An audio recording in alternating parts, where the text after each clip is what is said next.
I was rinsing a coffee mug at the kitchen sink when I heard Brian's voice drift down the hallway. It wasn't raised, it wasn't hushed either. It was calm, confident, the kind of tone he used when he believed everything was under control. I would have ignored it if I hadn't caught one word that didn't belong in an ordinary evening. Passport. I froze, my hand still under the running water. He was in the bedroom, door half closed, phone pressed to his ear. I told myself it was probably work. Brian talked about overseas projects sometimes, but then he said visa, and after that, a sentence that made my stomach turn cold. She'll be safe there. My family already talked to someone. I didn't move. I didn't breathe loudly. I stood there, listening, the way you listen when you already know you're hearing something you can't unhear. He mentioned timelines. He mentioned documents. He said everything was being handled quietly, that there wouldn't be any problems. And then he said her name. Natalie. Not as a mistake. Not as a slip. He said it the way you say a name when you've said it many times before, when you're used to saying it in private. He talked about a new life, about doing things the right way, about making sure she could leave the country without complications. At one point, he laughed softly and said, "Don't worry, my parents have this covered." That was the moment I understood this wasn't an affair uncovered by accident. This was a plan.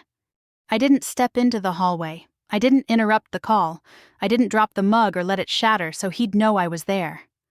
I stood at the sink until he hung up, until his footsteps moved away from the door, until the house returned to its normal sounds.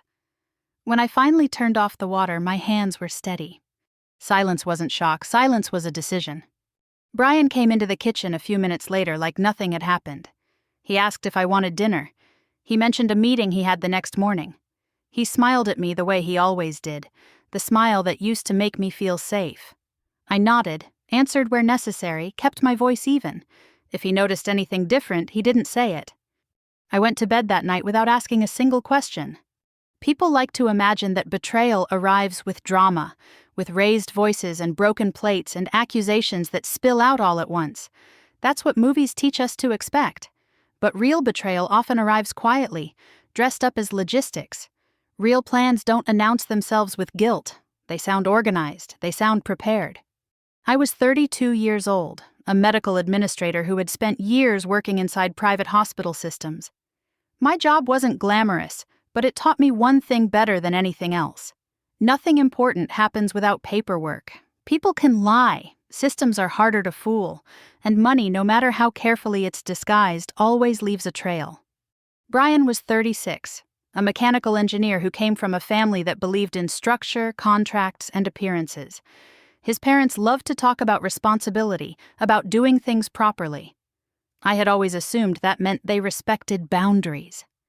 Standing at that sink, listening to my husband talk about passports and visas for his pregnant mistress, I realized how wrong I had been. What unsettled me most wasn't that he was leaving me. It wasn't even that Natalie was pregnant. It was how practiced he sounded, how confident, how certain he was that everything had already been arranged. Someone had paid for those arrangements.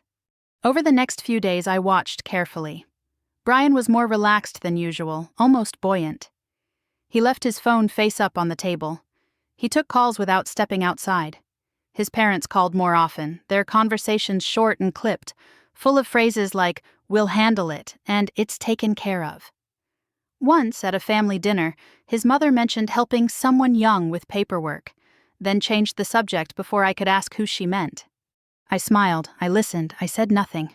Silence has a way of making people careless. When they think you don't know, they stop hiding as well. When they believe you're too busy, too trusting, too gentle to notice, they stop checking who might be watching. Late one night, long after Brian had fallen asleep, I lay awake and replayed his words from that phone call. Passport, visa, safe, new life. Family has this covered. Each phrase clicked into place like a filing system organizing itself in my mind. Affairs were messy, plans were not. Plans required funding, coordination, and paperwork. Plans left footprints. I didn't ask myself why he had chosen Natalie. That question led nowhere useful. I didn't ask how long it had been going on. That was a distraction. Instead, I asked the only question that mattered. Where was the money going? I knew enough to understand that the answer wouldn't scream at me. It would be buried under normal-looking expenses, tucked into categories that sounded reasonable. Medical fees, family support, temporary loans, the kinds of things no one questioned unless they knew exactly what to look for. I rolled onto my side and stared at the dark ceiling, already aware that whatever I found would change everything. Brian and his family believed they were managing an exit. They believed they were protecting Natalie, moving her quietly toward a future where she and the child she carried would be beyond reach. They had mistaken my silence for ignorance. I closed my eyes and made a choice that night. I would not confront him. I would not warn anyone. I would let them continue exactly as they were, confident and careless, leaving behind the evidence they assumed no one would ever connect. I stopped asking who he was calling. I started asking where the money was going. The night after that phone call, Brian slept easily. I could hear his breathing deepen as the hours passed, steady and untroubled, while I lay awake beside him, staring at the ceiling and listening to the house settle around us. There was no dramatic shift, no sudden tension in the air. If anything, everything felt disturbingly normal. The next morning, he kissed me on the cheek before leaving for work. He asked if I wanted anything from the grocery store later. He mentioned traffic, complained about a meeting that could have been an email, and walked out the door without a single hint of hesitation. Watching him go, I realized something that surprised me with its clarity. He wasn't acting. He believed he was safe. That belief was the first thing I decided not to disturb. Silence is often misunderstood. People assume it means confusion, fear, or denial. In my world, silence meant something else entirely. In hospital administration, the loudest person in the room is rarely the one in control. Real authority waits. It observes. It lets processes run long enough for patterns to reveal themselves. When someone is confronted too early, they stop behaving naturally. They correct themselves. They hide better. I had no interest in helping Brian hide. Over the next few days, I paid attention in ways I hadn't before. Not to his phone, not to his messages, but to the way he spoke. He used we more than I when talking about future plans. He referenced timelines that didn't include me. He made casual comments about expenses that were already handled, as if money moved on its own without explanation. At dinner one evening, his mother called. He put her on speaker, something he rarely did. She asked how work was going, then mentioned she had spoken to a friend who knows about paperwork overseas. Her voice carried a note of reassurance, the kind meant to calm someone who was nervous. Brian thanked her and told her not to worry. Not once did either of them look in my direction. After the call ended, Brian glanced at me briefly, as if checking whether I'd heard anything worth questioning. I smiled and asked him to pass the salt. The relief on his face was almost imperceptible, but it was there. He relaxed back into his chair, already convinced that whatever was unfolding without resistance. That night, as I loaded the dishwasher, I thought about how often control is disguised as kindness. "We're just helping," his family liked to say. "It's temporary. It's for the best." Those phrases sounded generous on the surface, but they were also final. They left no room for consent. They were decisions made elsewhere, delivered as facts. I had heard that language before. In compliance meetings, in internal audits, in conversations that preceded lawsuits no one had expected until it was too late. What struck me wasn't just that his family was involved. It was how comfortable they were excluding me. Plans had been discussed, money had been allocated, documents had been mentioned, and not once had anyone considered that I might have a say. I wasn't being deceived in the heat of a secret affair. I was being managed out of the picture. The instinct to speak up came in waves. At odd moments, when Brian laughed at something on his phone, or when his mother's name lit up the screen again, I felt the urge rise in my chest. One question, I told myself, and this could all come out. One sentence, and the truth would be on the table. And then what? I knew the answer. There would be explanations, justifications, promises to fix things, and behind all of it, a quiet scramble to clean up loose ends. Transfers would stop. Documents would be rewritten. The story would change shape overnight. I didn't want a story, I wanted a record. So, I kept my silence. I let conversations flow around me. I listened to the words people chose when they believed they were unobserved. I noticed how often Brian's family referred to Natalie indirectly, as someone from the network, or a colleague who needed support. The vagueness wasn't accidental. It was protective. What they didn't realize was that vagueness also left gaps, and gaps are where the truth tends to surface. By the end of the week, a pattern began to form in my mind. Nothing concrete yet, nothing I could point to with certainty, but enough to shift the way I saw everything. Brian wasn't improvising. He was following a plan that had been discussed, agreed upon, and funded. His family wasn't reacting to a crisis. They were executing a strategy. Affairs create lies, strategies require budgets. One afternoon, while Brian was still at work, I stood alone in our living room and looked around at the life we had built. The furniture, the shared accounts, the quiet routines we had fallen into.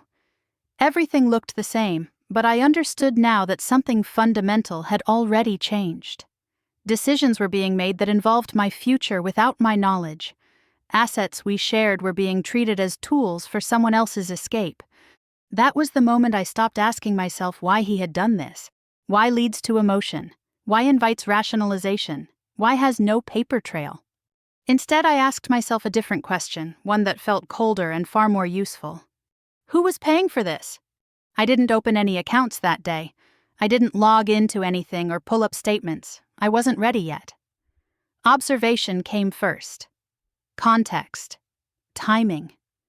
I needed to know how confident they were, how fast they were moving, how little they suspected the ground beneath them was being mapped.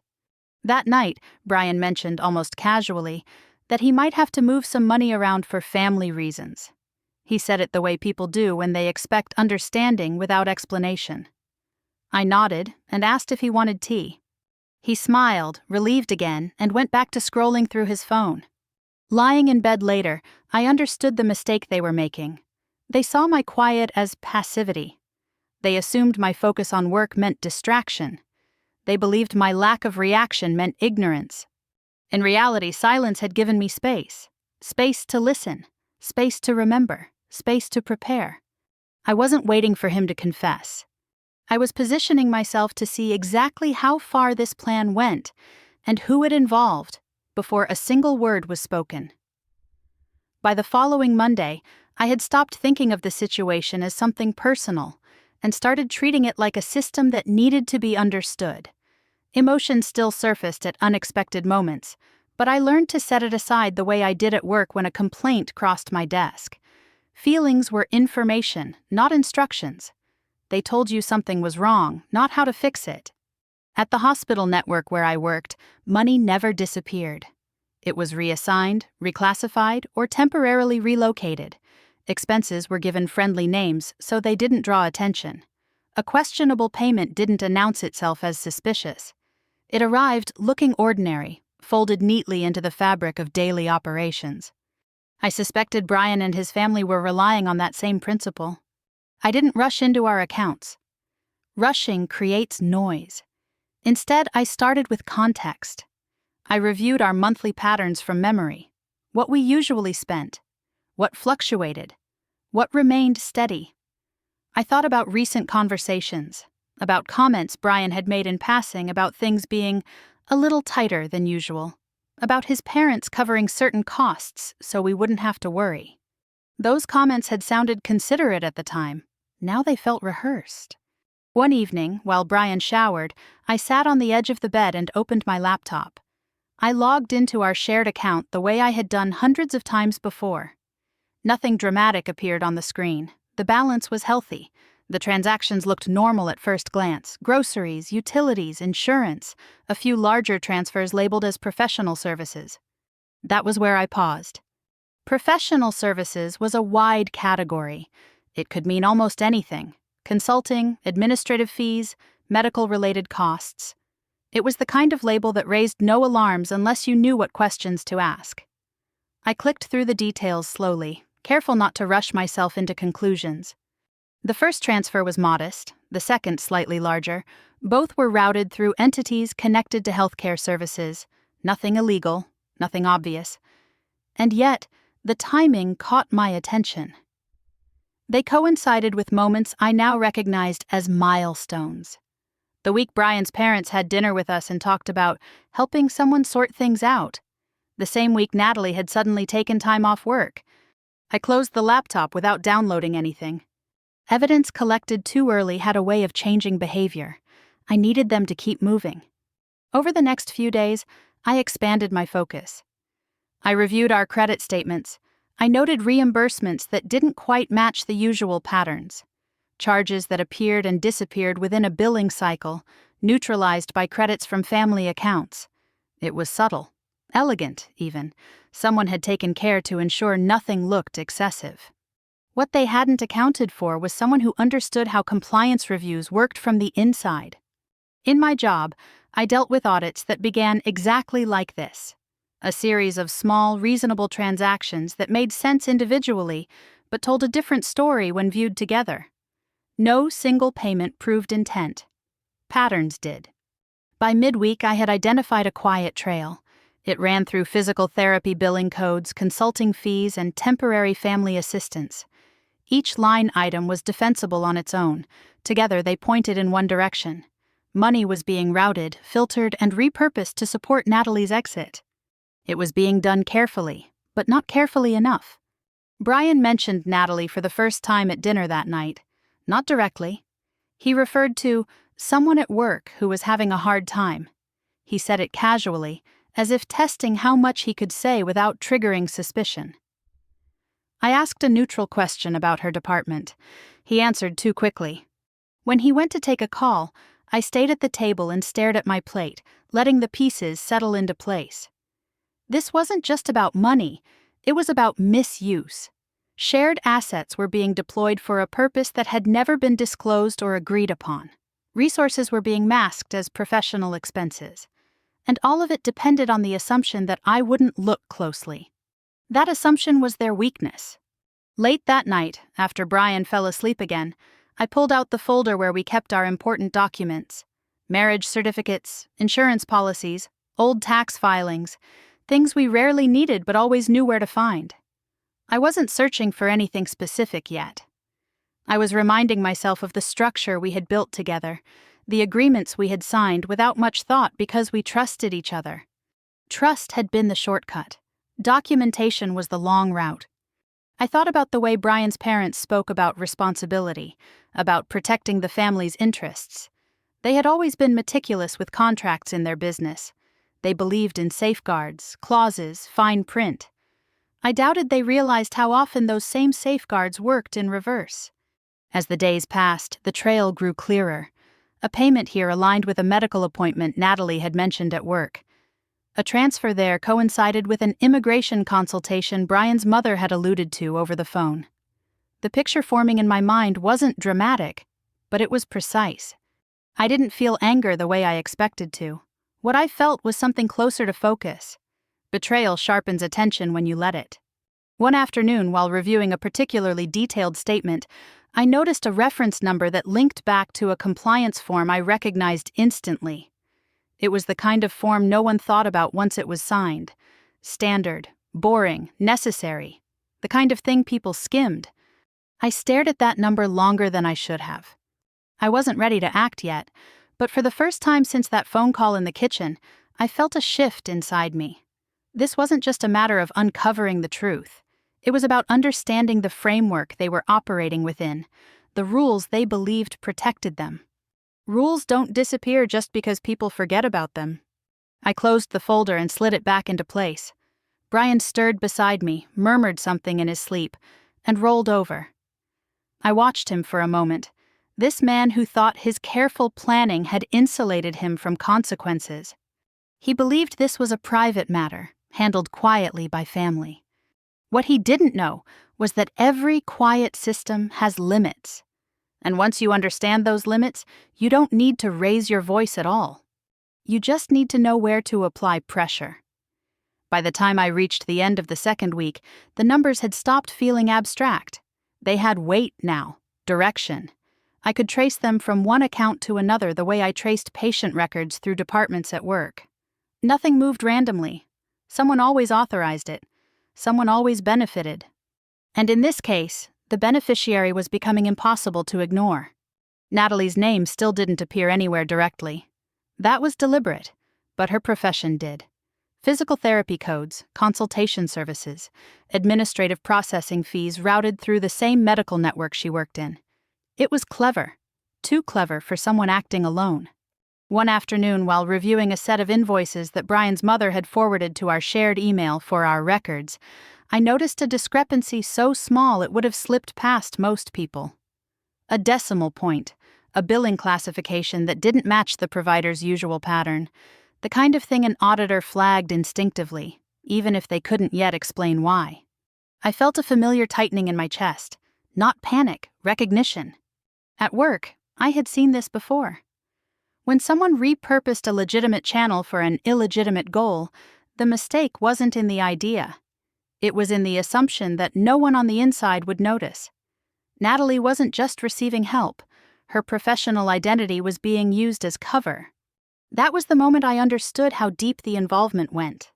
That evening, Brian mentioned that Natalie might be transferring out of her current department soon. He said it casually, as if discussing a colleague's career move. "She's got options," he said. "People are helping her." People, not him, not us. I nodded and asked if he wanted dessert. Later that night, I lay awake and replayed the conversation in my mind. Transferring departments, relocating, moving across borders. Those processes required documentation, approvals, and in Natalie's case, medical records. Records that were not meant to be leveraged for immigration planning. Records that were protected, regulated, and tightly controlled. Unless someone decided the rules were flexible. The next day, I took my lunch break in my office and pulled up a compliance manual I knew by heart. I didn't need to read it. I needed to remember its structure, where exceptions ended, where accountability began. Policies were designed for worst-case scenarios, written by people who assumed someone somewhere would eventually try to bend them. I wasn't searching for revenge. I was identifying exposure. By Thursday, the pattern expanded beyond our finances. Brian's parents were using their company's administrative resources to facilitate Natalie's exit, not overtly, not on paper, but in ways that created overlapping responsibilities. Shared personnel, shared authorizations, lines that blurred just enough to be defensible until they weren't. One email stood out. It was a forwarded message from an overseas consulting firm that specialized in relocation support. The language was vague, the services described were broad, but the invoice was clear. It had been paid through an account that Brian had signing authority over, an account tied to both family and marital assets. That account should never have been used that way. I sat at my desk and closed my eyes, letting the implications settle. This wasn't just a personal betrayal. It was misuse of shared resources. It was potential fraud disguised as generosity. And it involved more people than I had initially realized. When I got home that night, Brian was on the phone again. This time, he lowered his voice when I walked into the room. He smiled too quickly, said he'd call back later. The shift in his behavior was subtle, but it was there. He sensed pressure, even if he didn't yet know its source. I didn't ask who he'd been talking to. Instead, I asked him whether he still had copies of the old contracts from when he first joined his family's company. He looked surprised, then laughed lightly. "Why would we need those?" he asked. "I was organizing paperwork," I said, just in case. That was true, just not in the way he understood. Over the weekend, while Brian visited his parents, I stayed home and pulled out every contract, addendum, and agreement we had accumulated over the years. Employment documents, partnership clauses, financial disclosures signed without much thought because they had never been relevant before. I read them slowly, not searching for drama, but for structure. That was when I found it. The clause wasn't hidden. It wasn't written in threatening language. It sat quietly in a section about asset use and disclosure obligations. It addressed situations involving shared property, misrepresentation, and the improper allocation of resources for personal benefit under the guise of professional or medical necessity. It was old. It had been drafted years earlier, likely after some unrelated dispute no one talked about anymore. And Brian had signed it. I read the paragraph 3 times, each word sharpening into focus. The clause didn't care about motives. It didn't ask why someone acted the way they did. It cared about documentation, about intent inferred from patterns, about compliance failures that triggered automatic review. It wasn't designed to protect a marriage. It was designed to protect institutions from exactly this kind of quiet misuse. I closed the document and sat back, my hands resting in my lap. For the first time since that evening at the kitchen sink, I felt something close to certainty. Not satisfaction, not relief. Certainty. They believed they were managing a personal situation privately. They believed their careful wording and internal coordination insulated them from scrutiny. They had forgotten the rule I lived by every day at work. Systems don't respond to explanations, they respond to triggers. I didn't tell Brian what I had found. I didn't change my behavior. I didn't give anyone a reason to slow down or rethink their plan. I let them continue, confident that everything was under control. All the while I memorized the clause they had overlooked. And I waited for the moment when using it would stop being an option and start being a necessity. I stopped thinking of the clause as a weapon and started thinking of it as a boundary. Weapons are swung in anger. Boundaries are activated when something crosses a line. That distinction mattered to me because it kept my mind clear while everything around me grew more chaotic. Brian and his family were moving faster now. You could feel it in the rhythm of their conversations, in the way plans were mentioned without details, as if the details were already settled somewhere else. His mother called twice in one afternoon, her voice brisk and efficient. She talked about appointments, about deadlines, about making sure everything lines up before the end of the month. Everything never meant everything. It meant Natalie. I stayed quiet and let them accelerate. People reveal more when they're in a hurry. At work, I watched similar patterns unfold all the time. When someone believes a deadline is approaching, they stop double-checking. They reuse old templates. They rely on assumptions instead of verification. Compliance failures rarely happen because people are careless from the start. They happen because people grow confident. One evening, Brian mentioned he might need to travel for a few days. "Family business," he said, already halfway to his phone. He didn't look at me when he said it. I told him to drive safely and asked if he wanted me to pick up anything while he was gone. He looked relieved again. That look was becoming familiar. With Brian away, the house felt larger, quieter. I used the time carefully. I didn't dig into anything new. Instead, I organized what I already knew: dates, amounts, connections. I built a timeline the way I would for an internal review, laying events side by side until their alignment became undeniable. Natalie's medical appointments coincided with reimbursements labeled as consulting fees. Immigration consultations aligned with transfers marked as temporary family assistance. And running through all of it was the same source of funds, touched by the same authorizations, signed off by the same people. No single action was explosive. Together they formed intent. I also noticed what wasn't happening. No one was seeking legal counsel independently. No one was documenting consent. Everything operated on trust within the family, on the assumption that shared assets could be deployed without question, because no one would question them. They were wrong. When Brian returned, he was distracted. He paced during phone calls. He left his laptop open more often than before. One night, I saw an email flash briefly on his screen, subject line referencing relocation logistics. He closed it quickly, then apologized for being tired. I told him I understood. That night, I lay awake and considered my options. I could confront him now. I had enough information to force a conversation. But conversations didn't freeze accounts or trigger audits. Conversations created narratives. And narratives were exactly what they needed right now. The clause worked differently. It didn't accuse, it didn't argue, it observed patterns and flagged deviations. It escalated quietly, passing information to people whose job it was to care about compliance, not excuses. Activating it too early would only warn them. Activating it too late would mean allowing more misuse to occur. Timing wasn't about revenge, it was about containment. A few days later, Brian's mother invited us to dinner. It was framed as a casual family gathering, but the table was set formally, conversations guided carefully. They spoke about upcoming travel, about overseas opportunities, about how sometimes families had to make difficult but necessary decisions. No one looked at me when they said that. I listened and watched their confidence. They spoke as if the future were already settled, as if Natalie's departure were inevitable. Someone mentioned how fortunate she was to have support. Someone else joked about paperwork being a nightmare but manageable if you knew the right people. I smiled at the appropriate moments. I asked about dessert. Driving home, Brian reached for my hand and squeezed it briefly. "Thanks for being so understanding lately," he said. The words weren't cruel. They were sincere. He believed I was being patient for him. Understanding, I realized, was a dangerous word. It often meant compliance.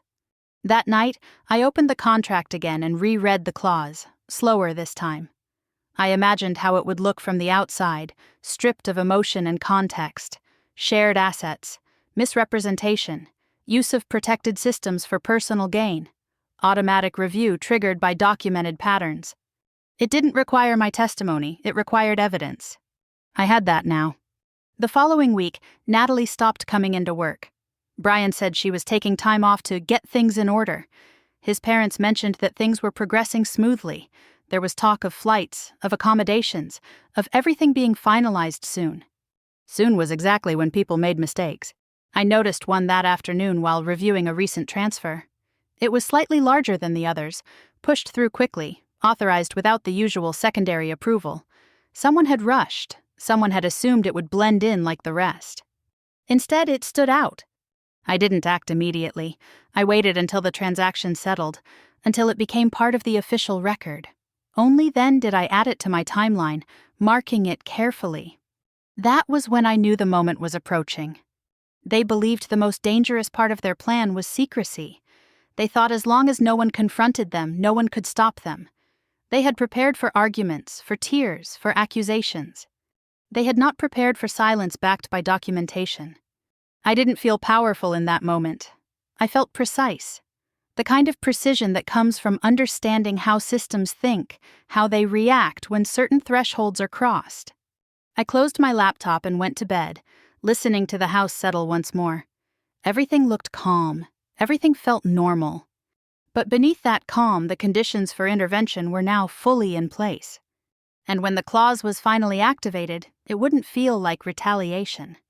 It would feel like gravity doing what it always does, once something steps too far beyond its support. The morning I decided to stop waiting arrived without ceremony. No dramatic phone call, no sudden argument.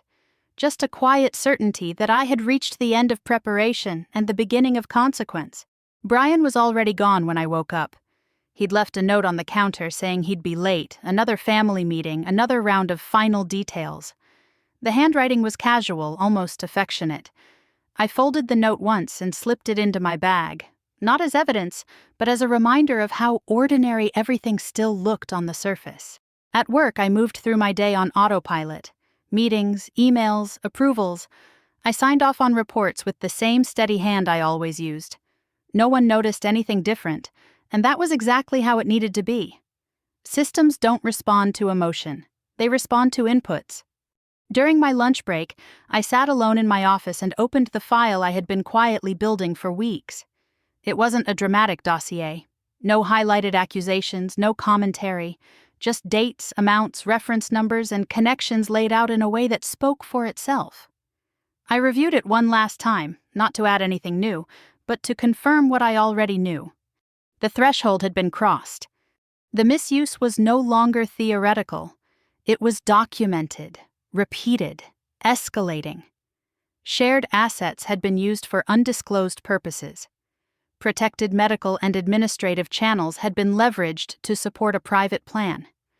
Authorizations had been granted by people who assumed no one would ever connect the dots. They had assumed wrong.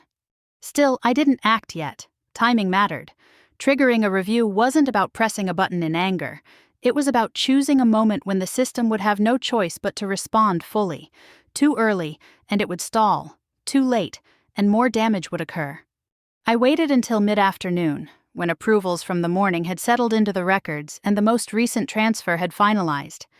Once it was logged, it couldn't be undone quietly. That was important. Systems are most honest after the ink has dried. When I finally submitted the documentation, I did it the same way I submitted everything else at work. Calmly, correctly, through the proper channel. No explanations attached, no warnings issued. Just a request for review triggered by specific criteria outlined in the clause Brian had signed years earlier. I closed my laptop and sat back in my chair, listening to the hum of the building around me. There was no rush of adrenaline, no sense of victory, just a quiet shift, like the moment you realize a door has locked behind you. From that point on, it wasn't mine to manage anymore. That evening, Brian called to say he'd be home late again. His voice sounded strained, though he tried to hide it. He said there were a few complications, but nothing serious. I told him to take his time and hung up without asking questions. Complications were expected. The first sign came the next morning. Brian stood at the kitchen counter, scrolling through his phone longer than usual, his brow furrowed. He muttered something about a delayed transfer, about someone needing clarification. He looked up at me, searching my face for a reaction. I poured my coffee and asked if he wanted some. By noon, his parents were calling repeatedly. I could hear fragments of their conversations through closed doors. Words like review and hold floated through the house like unfamiliar guests. The confidence I'd heard for weeks had thinned, replaced by irritation and disbelief. They didn't understand yet. They thought this was a mistake. At work, I received a standard confirmation message acknowledging receipt of my submission. Nothing more, no commentary, no timeline, just confirmation that the process had begun. That was how these things worked. Silence didn't mean inactivity. It meant assessment. Over the next few days, the atmosphere at home changed. Brian grew restless. He checked his email constantly. He paced during phone calls instead of sitting comfortably. His parents stopped speaking in absolutes and started speaking in hypotheticals. If this takes longer than expected, if someone misunderstood. I watched it all from a careful distance. Natalie texted Brian more frequently. I could tell by the way his phone lit up again and again on the table. Once I caught a glimpse of her name on the screen, followed by a message preview asking if everything was still okay. He turned the phone face down without responding. That was new. One evening, Brian asked me almost casually whether I'd noticed anything unusual with our accounts. The question was light, but his eyes were not. I shrugged and said I hadn't had time to look lately. He nodded, as if that confirmed something he'd hoped was true. What he didn't realize was that the question itself was already too late. By the end of the week, the effects were no longer subtle. Requests for documentation began arriving. Clarifications were demanded. Temporary holds were placed, pending review. Each step followed protocol. Each step narrowed their options. I never said, "I told you so." I never said anything at all. One night, as Brian slept fitfully beside me, I stared at the ceiling and reflected on how quietly control had shifted. He had believed power lived in secrecy, in family coordination, in doing things behind closed doors. He had believed my silence meant safety. In reality, silence had given me room to let the system see what I already had. I didn't feel cruel. I didn't feel triumphant. What I felt was resolved. The kind of resolution that comes when you stop trying to manage people and start allowing structures to do what they were built to do. The clause was active now.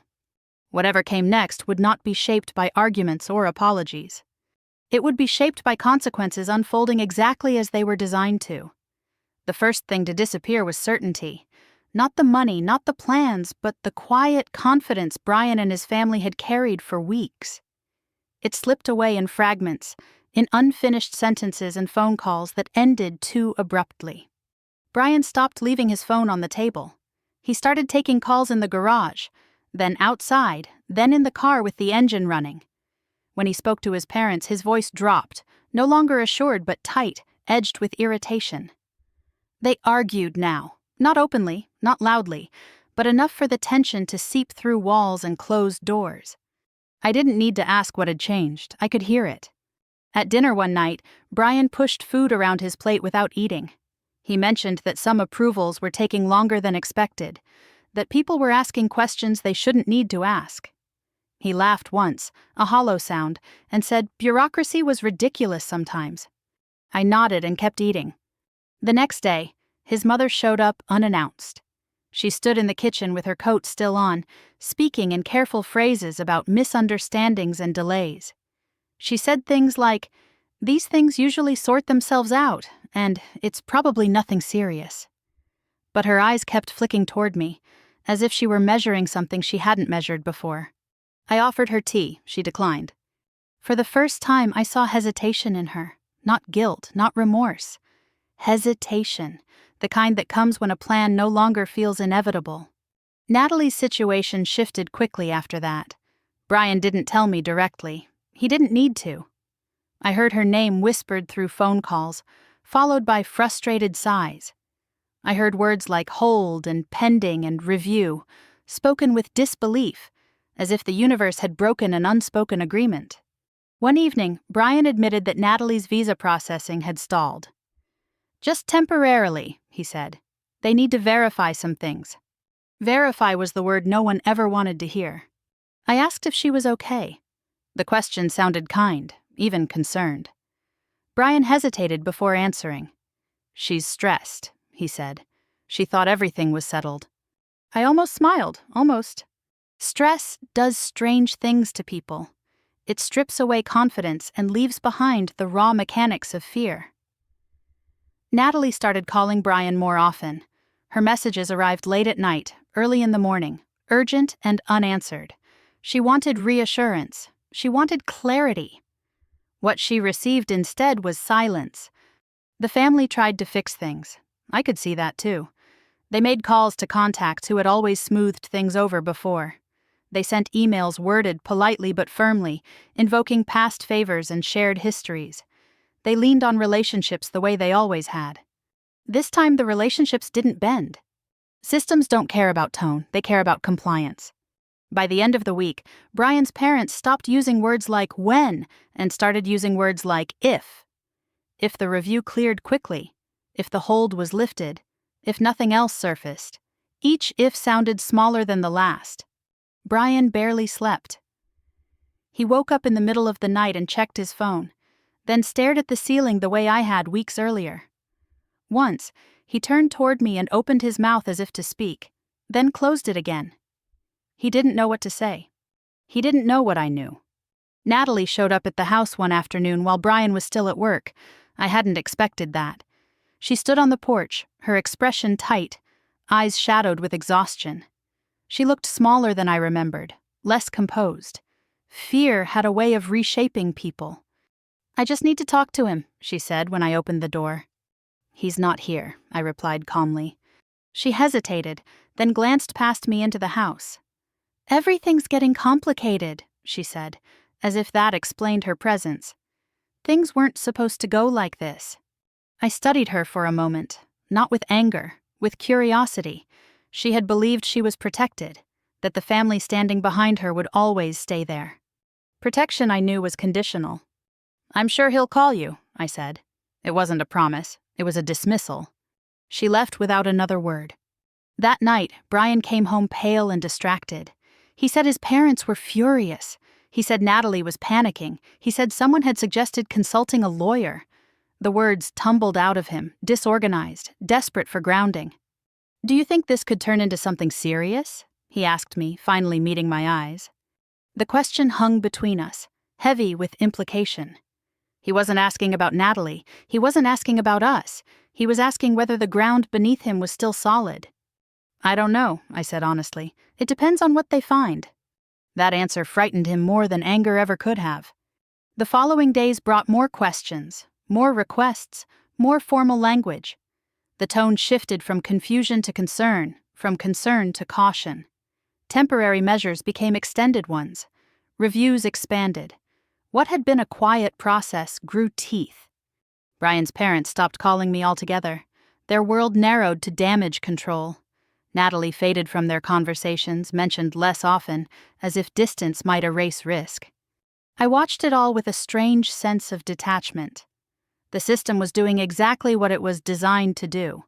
It was isolating risk, containing exposure, and pulling threads until the structure beneath them began to show. No one accused me of anything. No one confronted me. They were too busy trying to understand what had gone wrong. What they didn't realize was that nothing had gone wrong at all. The plan hadn't failed because someone betrayed them.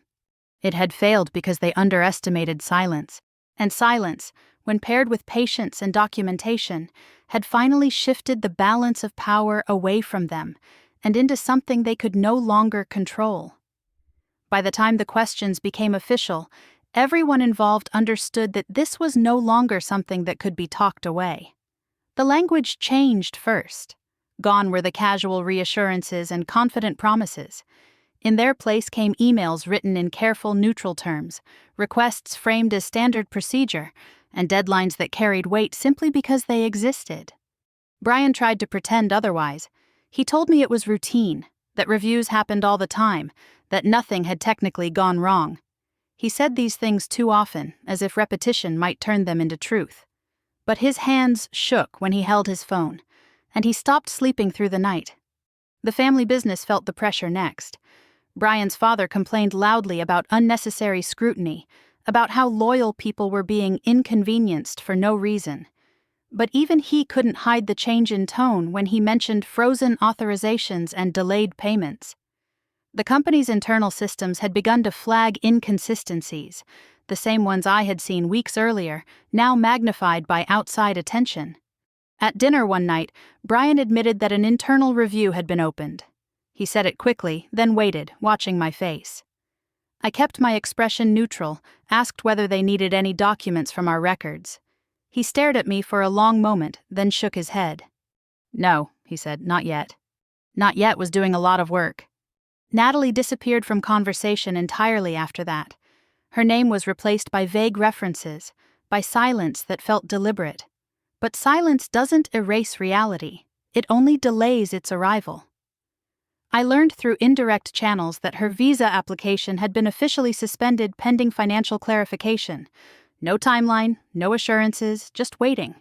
Waiting, I knew, was unbearable for someone who had been promised certainty. One afternoon, Brian came home early, his face tight with anger he didn't know where to place. He said the review team had asked for documentation going back years. He said they were treating everything as connected, as if context mattered more than intent. He laughed bitterly and said, "They're acting like this was planned." It was the first time he came close to the truth without realizing it. "What does your lawyer say?" I asked. He hesitated. "We haven't hired one yet." That surprised me, or rather, it confirmed something I already suspected. They had relied so heavily on internal control that they hadn't prepared for external scrutiny. Lawyers were for fights. This wasn't a fight. It was an examination. Examinations didn't care how convincing you sounded. The pressure began to isolate them from one another. Brian blamed his parents for pushing too hard, too fast. His parents blamed him for sloppy execution. Accusations were never direct, but they lingered beneath every conversation. Trust, once assumed, had begun to fracture. Natalie, from what I could tell, was alone now. The family that had promised protection had retreated, focused on their own exposure. Brian avoided her calls more often than not. When he did answer, his voice was clipped, impatient. Whatever fantasy they had shared was dissolving under the weight of real consequences. I watched all of this with a growing sense of distance. Not coldness. Distance. The kind that comes when you step out of a story you no longer belong to. Brian moved around the house like a stranger. Careful, watchful. He studied me in moments when he thought I wasn't looking, as if trying to reconcile the woman he thought he knew with the situation he was in. One night, he finally asked the question he'd been circling for days. "You haven't noticed anything strange, have you?" he said, "with the accounts or the paperwork." I looked at him across the table, at the lines forming around his eyes, the certainty that had drained from him. I could have ended it then. I could have told him everything. But confession wasn't the point. Accountability was. No, I said quietly. Have you? He looked away.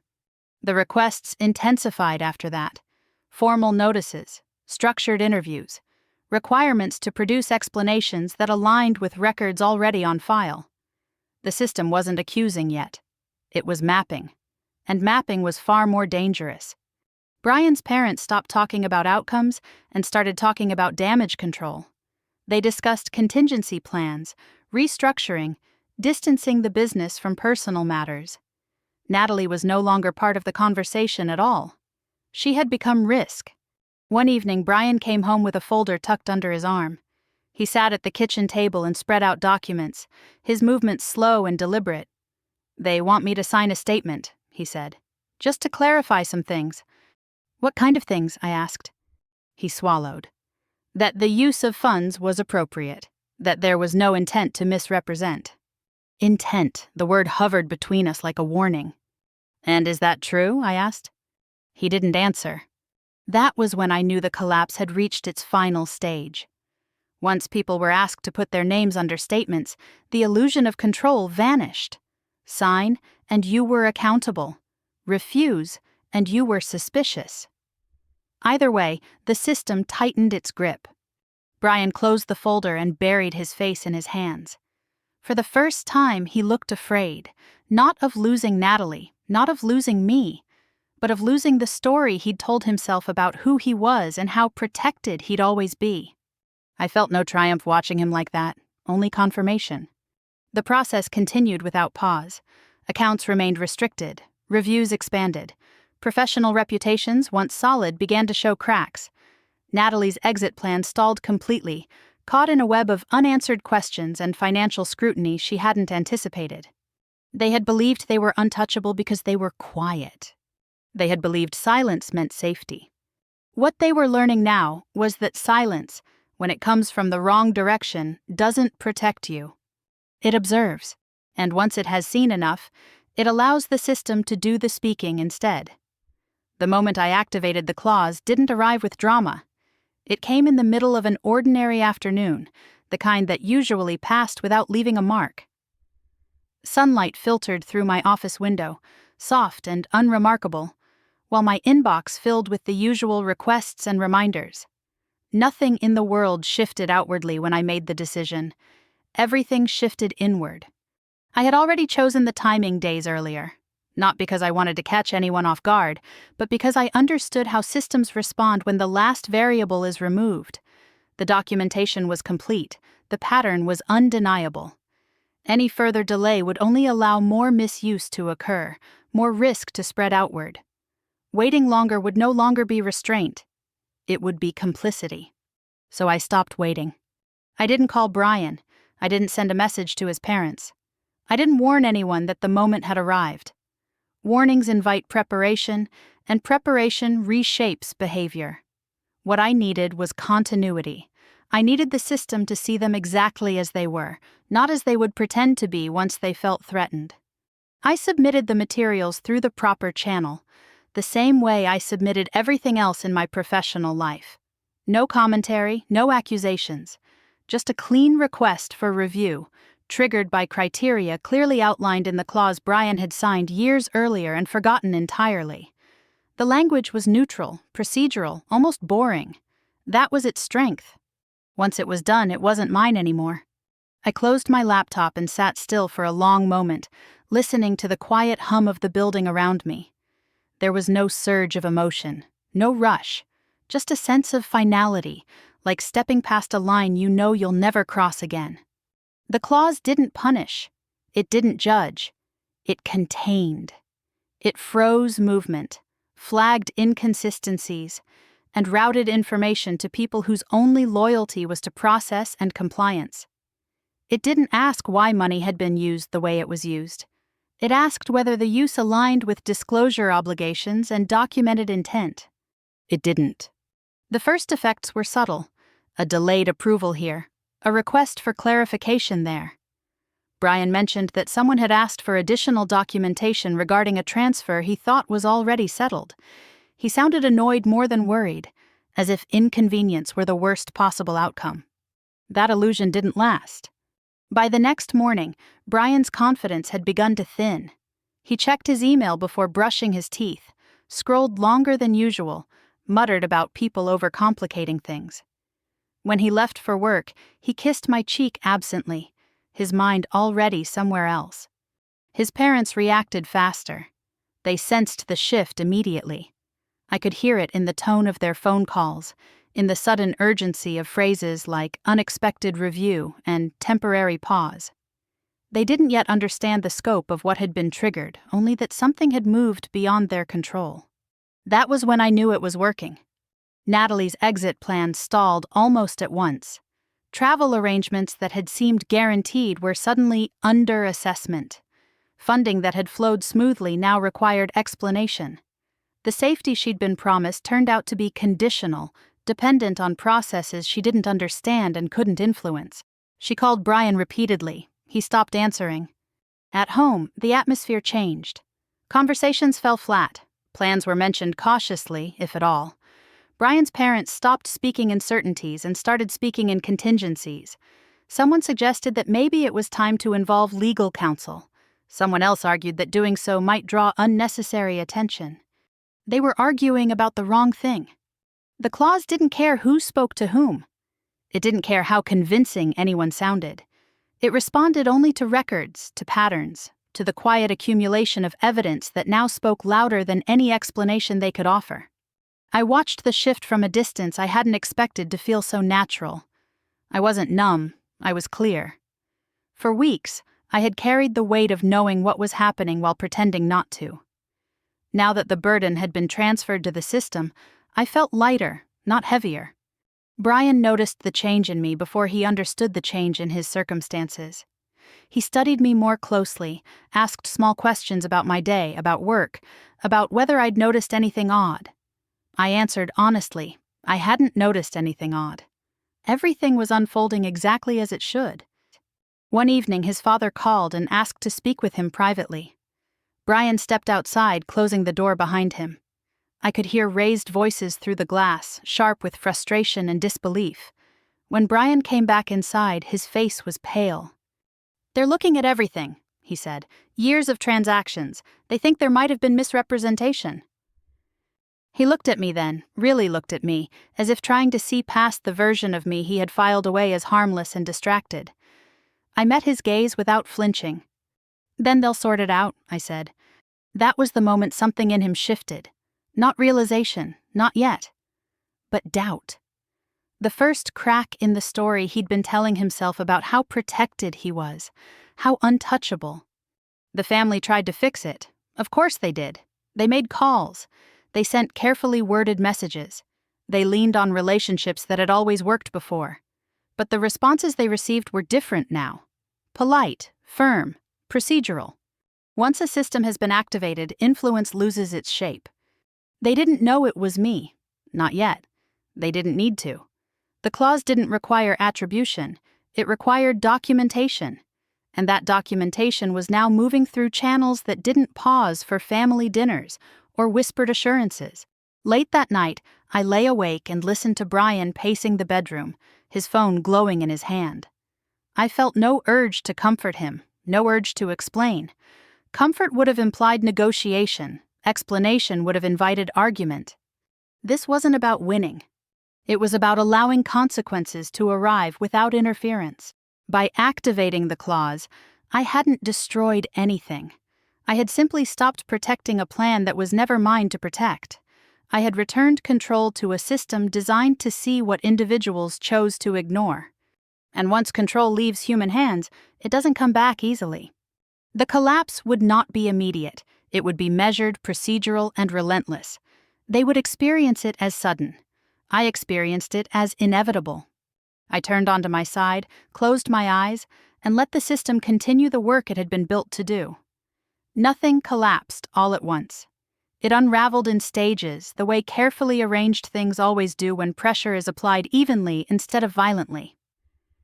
The morning after the clause took effect, Brian stood in the kitchen staring at his phone as if it had betrayed him.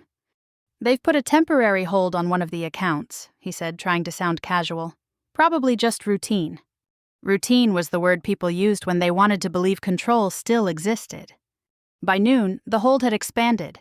Transfers that normally cleared within hours were stalled. Notifications arrived asking for verification, clarification, supporting documentation. Each request was polite. Each one carried an implicit message. Something didn't align. Brian's parents reacted faster than he did. I could hear it in the clipped urgency of their calls, in the way their voices sharpened when they thought no one was listening. They spoke in fragments now, sentences that stopped short of conclusions. The confidence they'd worn like armor for weeks had thinned into irritation, then fear. At work, I saw the same pattern unfold from the outside.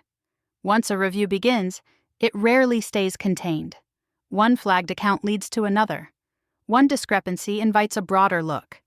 Systems don't assume innocence or guilt. They assume correlation. Money was the first thing to feel it. Brian's father complained openly about frozen authorizations at the family business. Vendors called asking why payments were delayed. Internal staff grew uneasy, unsure which expenses could still be approved. Cash flow slowed, then tightened.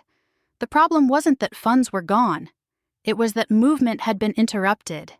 Movement is power. Without it, everything stalls. By the third day, the family stopped pretending this was temporary. They held emergency meetings behind closed doors, voices rising, fingers pointing. Brian came home late each night, his shoulders tight, his eyes restless. He no longer talked about solutions. He talked about survival. "They're asking for years of records," he said one evening, dropping his keys on the counter. Years. Like they think this was systematic. He laughed once, bitter and hollow, as if we planned it. I watched him from across the room, this man who had believed preparation meant protection. He was starting to understand the difference. Natalie felt the impact next. Her situation, once cushioned by promises and quiet arrangements, was now exposed to scrutiny she couldn't deflect. Her visa processing was no longer just delayed. It was flagged. Financial sources questioned. Supporting documents reviewed line by line. The safety she'd been assured of evaporated under the weight of procedure. She called Brian incessantly. He answered fewer and fewer times. When he did, his tone was strained, impatient. The fantasy they had shared didn't survive contact with reality. Plans built on borrowed certainty rarely do.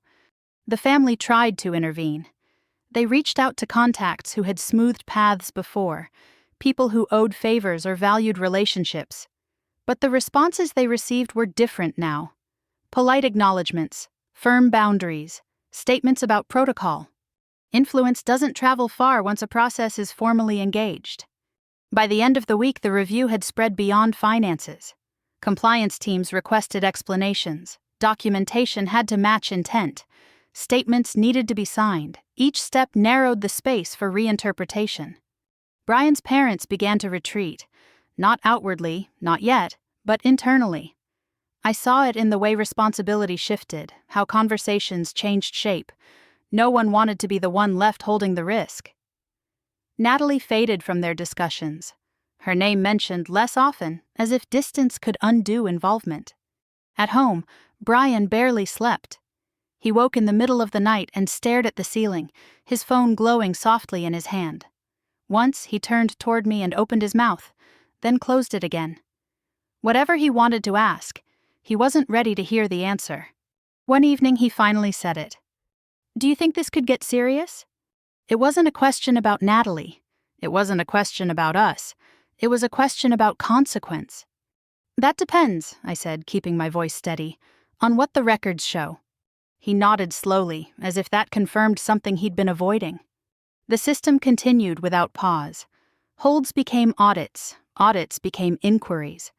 The language grew more formal, less forgiving. There was no villain to argue with, no opponent to confront. Just processes unfolding exactly as they were designed to. I felt strangely detached watching it all. Not cold. Detached. As if I had stepped out of a moving vehicle and was now watching it continue down the road without me. For weeks, I had carried the weight of knowing while pretending not to. Now, the weight belonged to those who had created the risk. Brian's parents stopped calling me entirely. They were too busy managing fallout, restructuring narratives, deciding who would speak and who would stay silent. Natalie was no longer protected. She was no longer even discussed. One night, Brian came home with a stack of documents under his arm.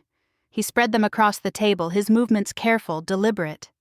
"They want a statement," he said, "about the use of funds." "And what will you say?" I asked. He stared at the papers, his jaw tight. "I don't know." That was the answer that mattered. Once statements were required, the illusion of control vanished. Words had to align with records, signatures carried weight, silence for the first time became dangerous for them. I watched Brian gather the documents, his hands trembling slightly. For the first time since I'd known him, he looked genuinely afraid, not of exposure, of accountability. The collapse wasn't loud. There were no dramatic confrontations, no shouting matches or public scenes. It was methodical, measured. Each day brought another small restriction, another unanswered question, another door closing quietly. They experienced it as sudden chaos. I experienced it as the natural outcome of a plan that had relied on my silence without understanding it. By the time Brian realized the situation was no longer fixable, the system had already moved past the point of negotiation. Influence had lost its shape. Explanations arrived too late. And through it all, I said nothing. Because nothing needed to be said anymore.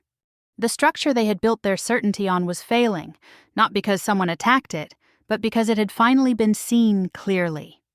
And once a system sees enough, it doesn't look away. They began to look at me differently before they ever spoke to me differently. It started with pauses, with conversations that trailed off when I entered the room, with Brian watching my face a second longer than necessary, as if he were trying to remember when I had changed. I hadn't changed, their perception had. Brian's questions became indirect. He stopped asking about Natalie or the reviews and started asking about timing, about finances, about whether I remembered signing certain documents years ago. He phrased everything casually as if curiosity were the motive, but his eyes betrayed him. He was searching for reassurance, for something solid to hold on to. I gave him nothing beyond the truth. I answered calmly, briefly. I didn't volunteer information or soften my tone. Reassurance would have suggested there was still something to negotiate. There wasn't. His parents were slower to adjust, but when they did, it was unmistakable. His mother stopped treating me like background furniture. She watched me now, measured her words when she spoke in front of me. Once, she started to say something about misunderstandings, then stopped mid-sentence, her mouth tightening as if she'd realized too late that explanations were no longer currency. The shift wasn't dramatic. It didn't need to be. Recognition rarely announces itself. I saw it most clearly during a family meeting that Brian insisted I attend. Everyone sat around the dining table, papers spread out, voices low. They talked about next steps, about advisors, about minimizing damage. No one addressed me directly. But every decision now seemed to orbit around my presence, as if they were suddenly aware that I understood the rules governing the room. At one point, Brian's father mentioned compliance requirements, his tone strained with frustration. He spoke about how these systems were designed to trap people, how they didn't account for good intentions. His eyes flicked toward me, then away again. I said nothing. That was when his mother finally connected the dots. She looked at me, really looked at me, and asked, almost cautiously, "Your work, you deal with this kind of thing, don't you?" It wasn't an accusation, it was recognition. "Yes," I said simply. The room went quiet after that. Not tense. Aware. They didn't ask me anything else. They didn't need to. The unspoken understanding settled over the table like dust. I hadn't been ignorant. I hadn't been distracted. I had been observing. Silence, they were realizing, hadn't meant absence. It had meant patience. Natalie unraveled quickly once that understanding took hold. Without the family's confidence behind her, she had nowhere to stand. The certainty she'd built her future on evaporated under scrutiny she couldn't control. Brian spoke her name less often, and when he did, it was with irritation rather than affection. One evening he admitted she was struggling. "She didn't expect things to turn out like this," he said, as if expectation were a defense. Few people do, I replied. There was no cruelty in my voice, no satisfaction, just fact. The silence between us grew heavier after that. Brian stopped trying to explain himself. He stopped framing his actions as temporary or necessary. Instead, he watched me, as if trying to understand how much I knew and when I had known it. The truth unsettled him more than anger ever could have. One night, long after midnight, he finally asked the question he'd been avoiding. "Did you know?" he said quietly. "About the money, about everything." I looked at him in the dark, at the man who had mistaken my restraint for naivety.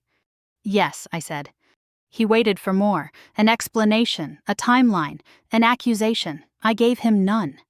Silence had already done its work. Words would only dilute it. He turned away from me then, his shoulders slumping. Understanding settled over him not as a moment of revelation, but as a slow, sinking weight. He realized, too late, that the woman he had dismissed as compliant had understood the game better than anyone else at the table. His parents withdrew after that. Not physically, not yet, but emotionally. They stopped calling, stopped offering opinions.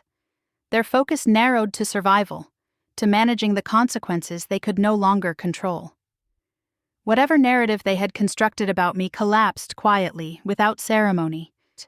Natalie faded from the story entirely. Her name disappeared from conversations, from plans, from futures. The safety she'd been promised dissolved into paperwork and unanswered questions.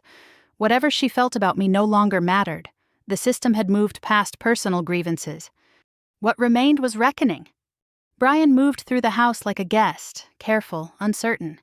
He no longer asked for understanding. He no longer assumed forgiveness. He had learned, at last, that awareness didn't undo consequences. I felt no urge to explain myself to him or anyone else. Explanation invites debate. Debate suggests uncertainty. I had none. They knew now. Not everything, perhaps, but enough. They knew my silence had never been passive. They knew I had understood the structure they were operating within and chosen not to interrupt it prematurely. And knowing that changed nothing. The reviews continued. The questions deepened. The outcomes approached with the steady inevitability of something long set in motion. Recognition arrived too late to alter the trajectory. That was the final lesson they learned from me. Understanding does not grant control. It only clarifies what has already been lost. The house felt different once everything had stopped moving. Not louder, not quieter, just emptied of momentum. The tension that had lived in the walls for months had drained away, leaving behind a stillness that made every sound feel deliberate. Brian moved out without an argument. There was no dramatic confrontation, no final speech about betrayal or regret. He packed methodically, choosing clothes, documents, the things he could claim without dispute. We spoke only when necessary, our conversations stripped down to logistics. When he closed the door behind him for the last time, I didn't feel relief or grief. I felt completion. I stayed.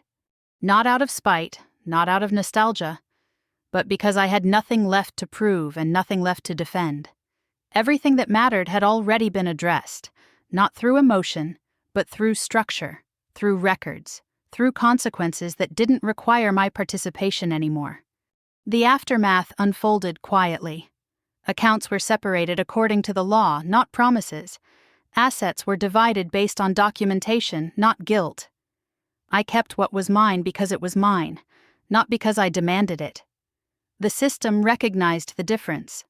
Brian's family faded from my life the way they had tried to erase me from their plans, slowly, carefully, without acknowledgement.